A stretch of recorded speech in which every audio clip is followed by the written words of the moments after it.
নমস্কার বন্ধুরা, আমি আবার চলে এসেছি একটা নতুন ভিডিও নিয়ে। আজ আমি আমার রাধারানীর জন্য নিজের হাতে শাড়ি তৈরি করব। শাড়িটা কিভাবে তৈরি করছি তোমরা দেখতে থাকো। প্রথমে আমি এরকম একটা আমার রাধারানীর মাপ অনুযায়ী এরকম একটা কাপড় নিয়ে নিয়েছি, আর একটা এরকম কাপড় নিয়েছি। এটাকে আবার কাটবো, কেটে কিভাবে তৈরি করছি সেটা দেখতে থাকো।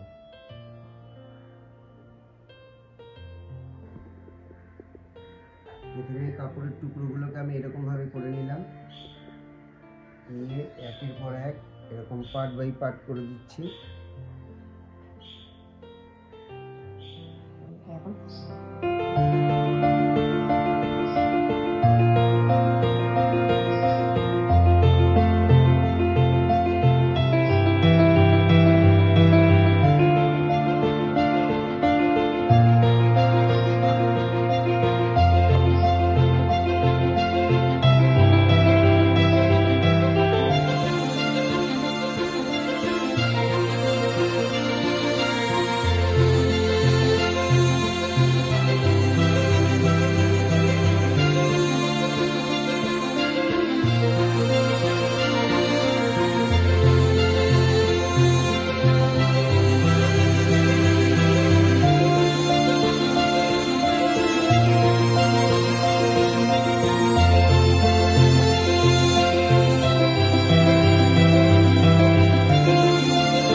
এই দেখো, এবারে আমি এটা পুরোটা সেলাই করে দিয়েছি, দিয়ে এবারে আমি এটাকে উল্টে দেবো।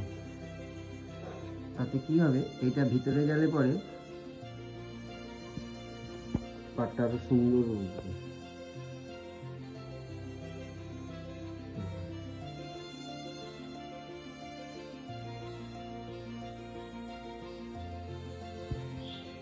এইভাবে পুরোটা রান সেলাই দিয়ে আমি সেলাই করে আবার দেখাচ্ছি তোমাদের।